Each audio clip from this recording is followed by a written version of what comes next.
Hello बच्चों, स्वागत है आपका जेएसएम स्टडीज ऑनलाइन में। आज है हमारा लेक्चर नंबर 3। जो पिछले लेक्चर में हमने पढ़ा है वो थोड़ा सा दोहरा देते हैं।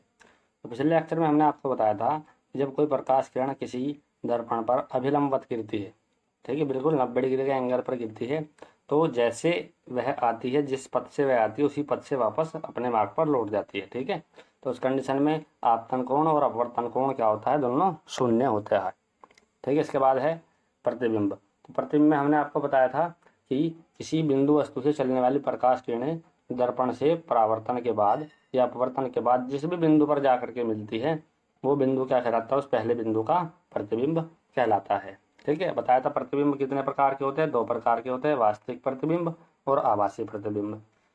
जब प्रकाश किरणें वास्तव में एक दूसरे को मिलती है, यानी एक दूसरे को काटती है, एक दूसरे से मिलती है, तो उस टाइम पे जो प्रतिबिंब बनता है उसे बोलते हैं हम वास्तविक प्रतिबिंब। और जब केवल आभास किया जाता है, यानी वास्तव में नहीं मिलती है, केवल आभास किया जाता है, तो उसे हम बोलते हैं आभासी प्रतिबिंब। ठीक है, इसके बाद आपको बताया था दर्पण। दर्पण क्या होता है, जब हम किसी कांच या चिकने पृष्ठ पर क्या कर देते हैं, पॉलिश कर देते हैं। पॉलिश किस चीज की करते हैं, पॉलिश करते हैं पारे की या फिर चांदी की। ठीक है, और उसके ऊपर से लोहे के लाल ऑक्साइड का पेंट कर देते हैं। तो जो उसका दूसरा तल है, तो दूसरा तल क्या कार्य करता है, परावर्तक का कार्य करता है। ठीक है, और इसी को हम क्या बोलते हैं, दर्पण बोलते हैं।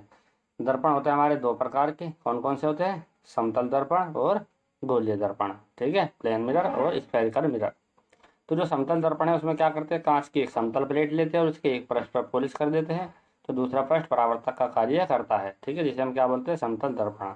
तो जो गोलीय दर्पण है उसमें क्या करते हैं, कांच का खोखला गोला लेते हैं, उसका छोटा सा भाग काट लेते हैं। ठीक है, तो जो छोटा सा भाग अलग काट करके किया है, उसके उभरे हुए या फिर दबे हुए तल पर पॉलिश करते हैं। यदि हम उसके उभरे हुए तल पर पॉलिश करते हैं तो बनता है हमारा अवतल दर्पण। ठीक है, यदि हम उसके दबे हुए तल पर पॉलिश करते हैं तो हमारा बनता है उत्तल दर्पण। ठीक है, ये 2 प्रकार के दर्पण आपको बताए थे। उसके बाद आता था हमारा गोलीय दर्पण से संबंधित परिभाषा। इसमें दर्पण का ध्रुव क्या होता है, तो दर्पण है दर्पण के दोनों सिरों को मिलाने वाली जो रेखा है, उसके मध्य बिंदु को हम क्या बोलते हैं, ध्रुव बोलते हैं। ठीक है, तो खोखला गोला है, खोखले गोले के केंद्र को ही हम दर्पण का वक्रता केंद्र बोलते हैं। ठीक है, खोखले गोले की त्रिज्या को ही हम दर्पण की वक्रता त्रिज्या बोलते हैं। मुख्य अक्ष क्या होता है, वक्रता केंद्र को और ध्रुव को मिलाने वाली रेखा को क्या बोलते हैं, हम मुख्य अक्ष बोलते हैं। अभिलंब क्या होता है, अभिलंब दर्पण के किसी बिंदु से वक्रता केंद्र पर जो हम लाइन बनाते हैं, ठीक है, उस लाइन को बोलते हैं हम अभिलंब। ठीक है, इसके बाद बताया था द्वारक। तो दर्पण के जो पॉइंट होते हैं, यानी दर्पण का जो पार्ट होता है M1 और M2, उन्हें आपस में मिलाने वाली जो रेखा है उसे बोलते हैं हम द्वारक। ठीक है, इसके बाद बताया था फोकस। फोकस बहुत ही खास है। फोकस में आपको बताया था कि गोलीय दर्पण के मुख्य अक्ष के समांतर चलने वाली प्रकाश किरणें दर्पण से परावर्तन के बाद जिस भी बिंदु पर जाके वास्तव में मिलती है या फिर मिलती हुई प्रतीत होती है, उस पॉइंट को हम क्या बोलते हैं, मुख्य फोकस कहते हैं। ठीक है, इसके बाद आपको बताया था फोकस दूरी। तो ध्रुव और फोकस बिंदु के बीच की जो दूरी होती है उसे बोलते हैं फोकस दूरी। और जो फोकस दूरी है वो वक्रता त्रिज्या के आधी के बराबर होती है, यानी F बराबर क्या होता है, कैपिटल R/2। ठीक है, इसके बाद बताया था फोकस तल। फोकस तल क्या होता है, फोकस बिंदु से होकर जाने वाले तथा मुख्य अक्ष के लंबवत तल को फोकस तल कहते हैं। ये चीजें आपको बता दी। इसके बाद संयुग्मी फोकस और संयुग्मी बिंदु दोनों एक ही होते हैं, यानी इनमें क्या करते हैं, किसी एक बिंदु पर वस्तु रखते हैं तो दूसरे बिंदु पर प्रतिबिंब बनता है। ठीक है, यदि दूसरे बिंदु पर वस्तु रखते हैं तो पहले बिंदु पर प्रतिबिंब बनता है। इसके बाद आपको कुछ समतल दर्पण की विशेषताएं बताई थी। समतल दर्पण की विशेषता में प्रतिबिंब हमेशा सीधा बनता है, आभासी बनता है और आकार में वस्तु के बराबर बनता है। जितनी दूरी पर प्रतिबिंब से वस्तु रखी होती है उतनी दूरी पर प्रतिबिंब बनता है। ठीक है, बाएं सिरे की जो चीजें हैं वे दाईं ओर और जो दाएं सिरे की चीजें हैं वे बाईं ओर दिखाई देती है, जिसे हम पार्श्व उत्क्रमण कहते हैं। इसके बाद आपको बताया था इसमें कि यदि दर्पण में आपको पूरा वस्तु की प्रतिबिंब देखना है, पूरा वस्तु की लंबाई यानी पूरी वस्तु की प्रतिबिंब देखनी है, तो उसके लिए दर्पण की लंबाई वस्तु की लंबाई के आधी होनी चाहिए। उसके बाद बताया था आपका यदि समतल दर्पण, 2 समतल दर्पणों को थीटा कोण पर झुका देते हैं तो उनके बीच में एक वस्तु रखते हैं तो कितने प्रतिबिंब बनते हैं समतल दर्पणों के अंदर। ठीक है, इसके लिए फॉर्मूले बताए थे आपको। n बराबर क्या होता है, 360 बटा थीटा और -1। ये कब करते हैं -1, यदि 360 बटा थीटा का वैल्यू सम संख्यात है। यदि 360 बटा थीटा का वैल्यू विषम संख्यात है तो हम कुछ भी नहीं करते, ठीक है। जो भी आता है बस वही हमारा क्या होता है, आंसर होता है। तीसरी कंडीशन में यदि ना तो सम संख्या है और ना ही विषम संख्या है, ठीक है। मान लिया पॉइंटों में आंसर आया तो हम क्या करेंगे, जो भी पॉइंटों में आंसर आया उसमें से एक घटा देंगे और पूर्णांक संख्या जो भी हमारी आती है उसकी क्या बोलते हैं हम, प्रतिबिंबों की संख्या, ठीक है। इसके बाद देखते हैं अगला टॉपिक आज का क्या है। अगला टॉपिक है गोलीय दर्पणों से प्रतिबिंब बनाने के नियम, principle to form image from spherical mirrors. गोलीय दर्पण से प्रतिबिंब बनाने के नियम। पहला नियम है इसका, गोलीय दर्पण की मुख्य अक्ष के समांतर आने वाली प्रकाश किरणें दर्पण से परावर्तन के पश्चात दर्पण के मुख्य फोकस से होकर जाती है। ऐसा होता है अवतल दर्पण में, या मुख्य फोकस से होकर आती हुई प्रतीत होती है, ऐसा होता है उत्तल दर्पण में। यानी जब प्रकाश किरण कोई समांतर आती है मुख्य अक्ष के, ये क्या है, ये आपका ये है मुख्य अक्ष, तो मुख्य अक्ष के प्रकाश किरण समांतर आई आपतित किरण, इसका यहाँ पर क्या हुआ, परावर्तन।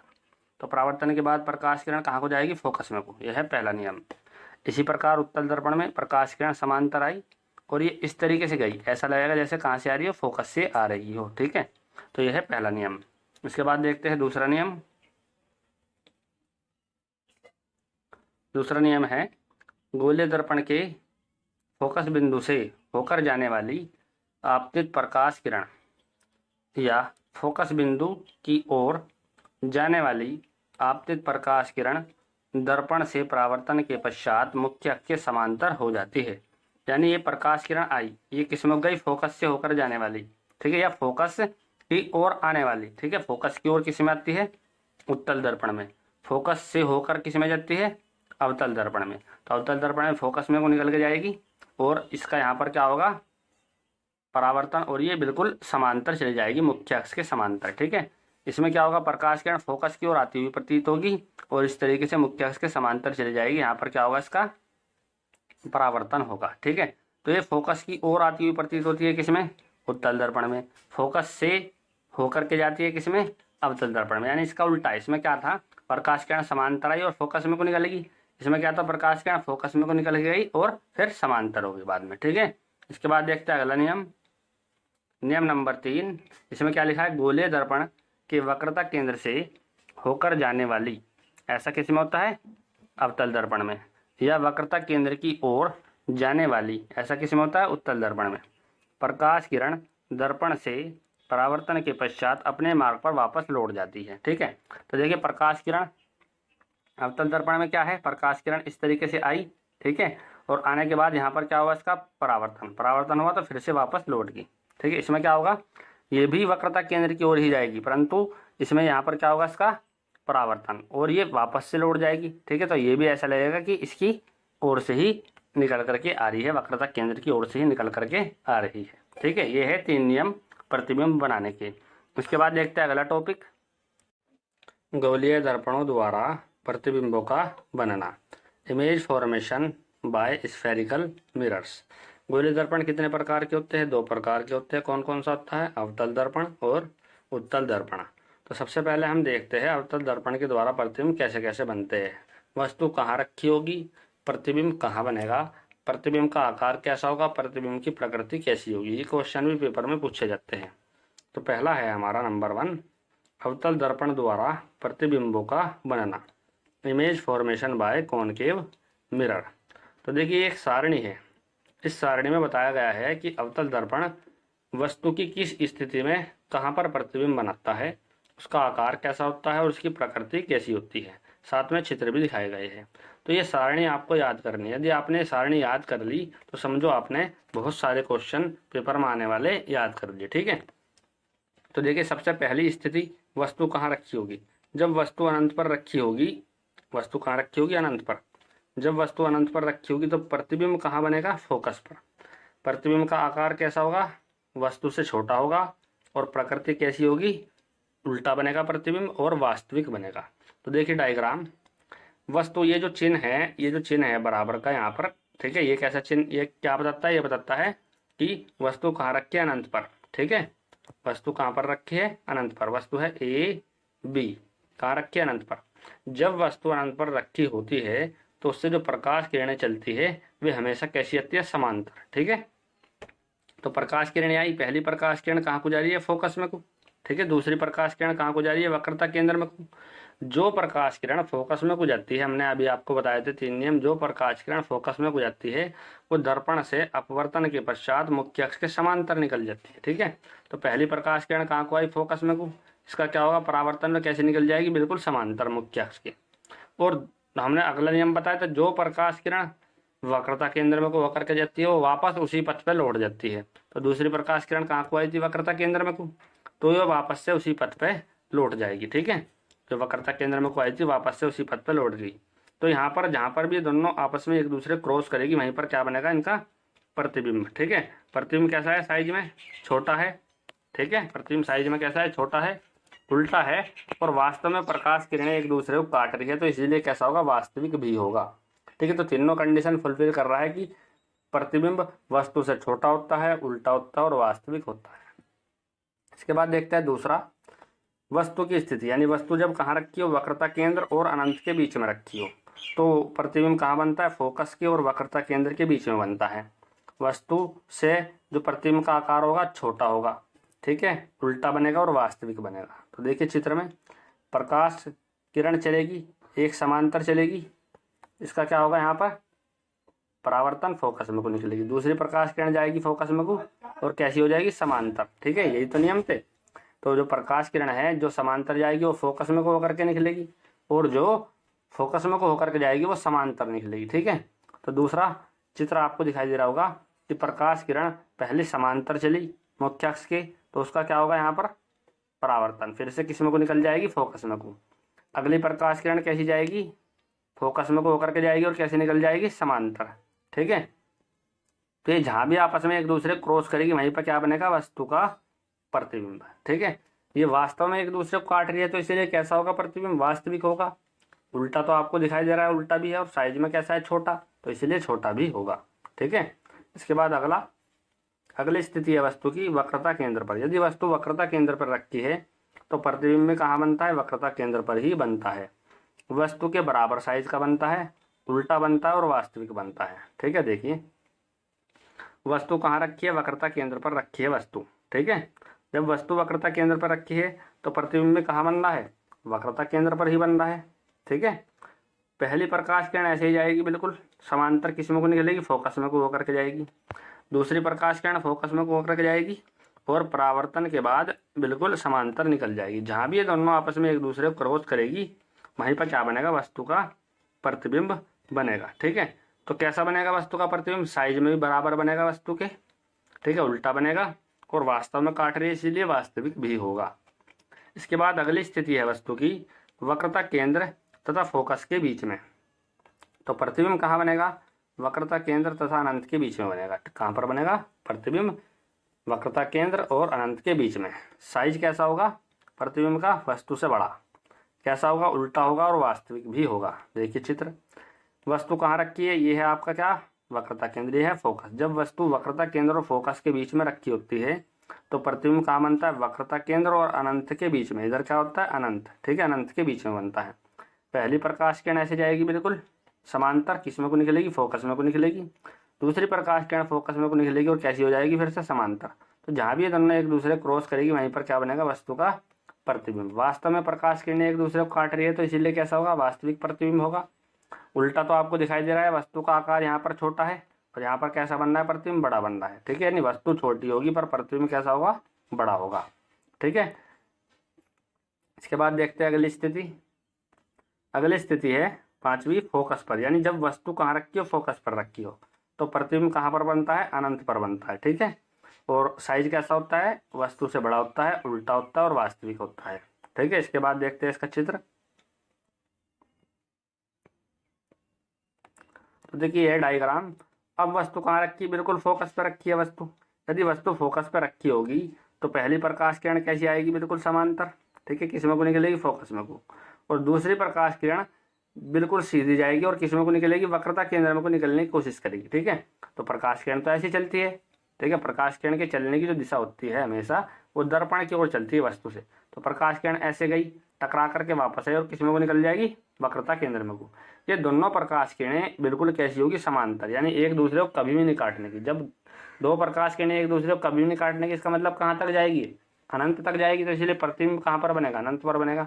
ठीक है, देखिए अब कंडीशन, पहली कंडीशन में जो वस्तु थी वो कहाँ थी, अनंत पर रखी थी, तो प्रतिबिंब कहाँ पर बन रहा था, फोकस पर। अब जो पांचवी स्थिति आपने देखी उसमें वस्तु कहाँ पर रखी है, फोकस पर, तो प्रतिबिंब कहाँ बनेगा, अनंत पर।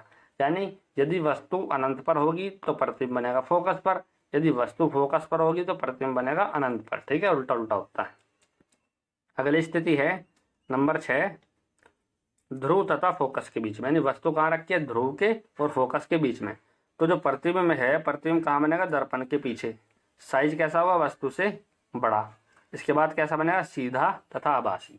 तो देखिए ये जो 5 स्थिति थी पहले वाली, इन सब में कैसा बन रहा था, उल्टा और वास्तविक बन रहा था। ठीक है, केवल छठी स्थिति में जब वस्तु कहाँ रखी है, ध्रुव के और फोकस के बीच में, केवल तभी कैसा बनता है प्रतिबिंब, सीधा और आभासी बनता है। ठीक है, और वस्तु से बड़ा 3 स्थितियों में बनता है। ठीक है, इसके बाद देखते हैं इसका चित्र देखिए। अब वस्तु कहाँ रखी है, फोकस, और ये है आपका ध्रुव।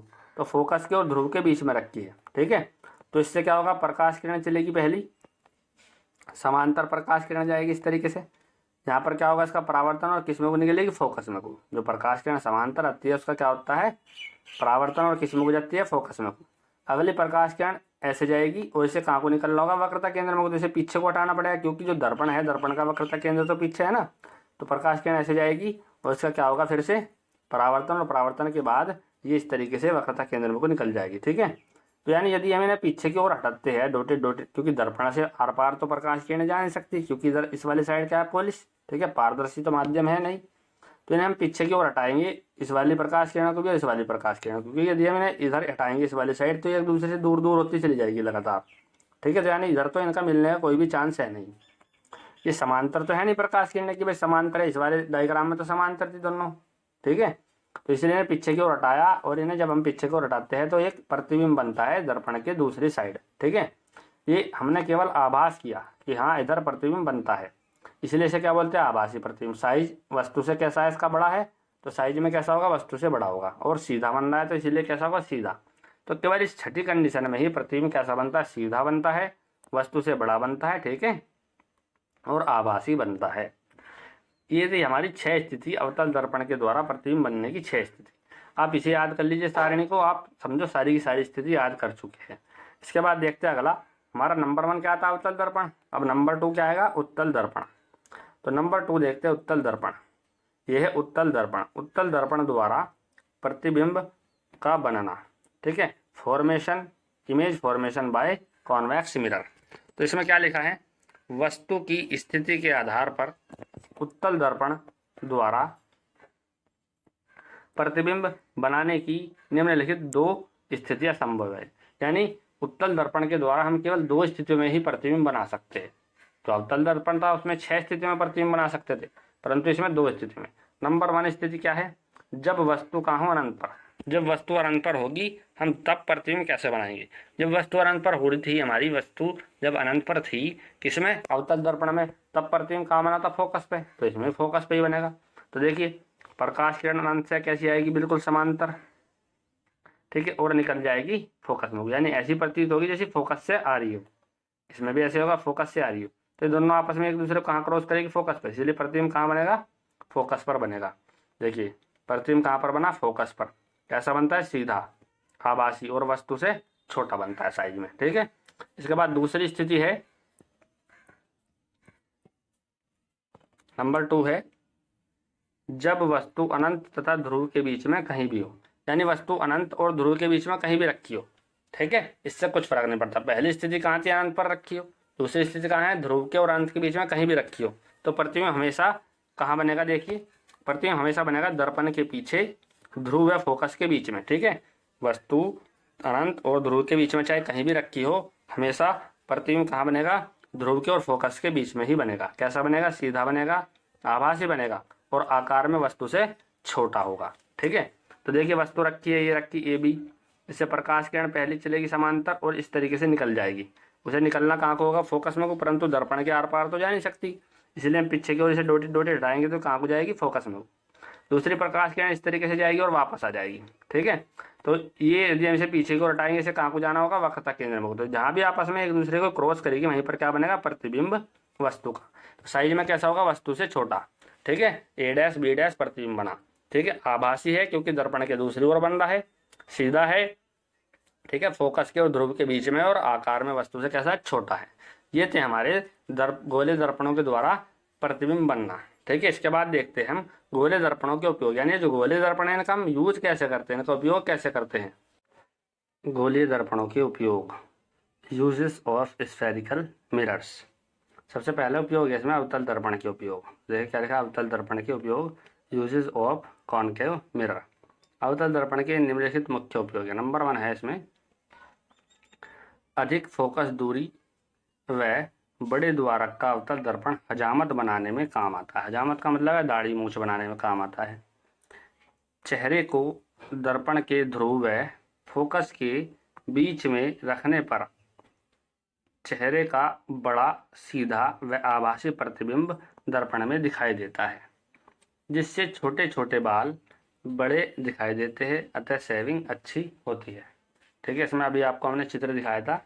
इसमें क्या करते हैं हम, यदि हम वस्तु को कहाँ रखते हैं, ध्रुव के और फोकस के बीच में रखते हैं, तो प्रतिबिंब कैसा बनता है, आभासी बनता है, सीधा बनता है और बड़ा बनता है। ठीक है, इसी प्रकार से उन्होंने बताया थी, चेहरे को दर्पण के ध्रुव और फोकस के बीच में रखेंगे तो चेहरे का बड़ा प्रतिबिंब सीधा आभासी बनेगा। ठीक है, इससे छोटे छोटे बाल भी दिखाई देंगे, जिससे शेविंग बनाने में आसानी होगी। देखिए जैसे ये चित्र है, इस चित्र में क्या है, हाथ बहुत छोटा सा है। ठीक है, परंतु दिखाई कितना बड़ा दे रहा है। ठीक है, तो इसीलिए इसमें यदि हम वस्तु को कहाँ रखेंगे, ध्रुव और फोकस के बीच में, तो कैसी दिखाई देगी, बड़ी दिखाई देगी साइज में। इसी प्रकार इसका दूसरा पॉइंट है, छोटे अवतल दर्पण द्वारा प्रकाश की किरणों को परावर्तित करके डॉक्टर आंख, नाक, कान, दांत, गले आदि का निरीक्षण करते हैं। तो देखिए जैसा ये है, ये एक है टॉर्च पेन। ठीक है, इसमें क्या होता है, बहुत छोटी सी लाइट निकलती है इस प्रकार से, एक सीधी बीम के रूप में। इससे क्या करते हैं, डॉक्टर आंख का, नाक का, कान का, गले का चेकअप करते हैं। इसके बाद अगला है, टेबल लैंपों के शैडो में अवतल दर्पण लगाने से थोड़े स्थान को अधिक प्रकाशित किया जा सकता है। यह है डायग्राम। ठीक है, यह है टेबल लैंप। इससे क्या होता है, प्रकाश एक स्थान पर आता है, जिससे अच्छा दिखाई देता है। इसके बाद है नंबर 4, रेल के इंजनों, मोटर कारों, स्ट्रीमरों व सर्च लाइट के लैंपों को अवतल दर्पण के फोकस पर रखकर समांतर किरणपुंज प्राप्त किया जाता है, जो बहुत दूर तक वस्तुओं को प्रकाशित करता है। देखिए जैसा चित्र में दिखाया गया है, ये जो टॉर्च है बिल्कुल सीधी प्रकाश किरणों को भेज रही है। इसी प्रकार से जो रेल के इंजन होते हैं, मोटर कार, स्ट्रीम या सर्च लाइट होती है, वे इसी प्रकार से प्रकाश को दूर भेजती है। ठीक है, एक सीधी रेखा के रूप में, यानी बीम के रूप में। उससे क्या होता है, प्रकाश एक स्थान पर ज़्यादा आता है और वस्तु एकदम स्पष्ट दिखाई देती है। इसके बाद जो हमारा अगला उपयोग है वो है हमारे उत्तल दर्पण के उपयोग। उत्तल दर्पण के उपयोगों में पहला उपयोग है, उत्तल दर्पण अपसारी होता है, अतः बाजारों व गलियों में लगे लैंपों का प्रकाश उत्तल दर्पण से परावर्तित होकर अपसारी यानी फैला हुआ किरण पुंज के रूप में सड़कों की काफ़ी बड़े क्षेत्र को प्रकाशित कर देता है। तो अपसारी का मतलब होता है प्रकाश किरणों को फैलाने वाला, और अभिसारी का मतलब होता है जो प्रकाश किरणों क्या करता है, एक स्थान पर इकट्ठा करता है। तो अवतल दर्पण किस चीज़ का कार्य करता है, अभिसारी का, और उत्तल दर्पण किस चीज़ का कार्य करता है, अपसारी का। तो देखिए डायग्राम, ये जो लगी हुई है सड़क पर लाइट, इसमें क्या है, इसके पीछे लगा हुआ है उत्तल दर्पण।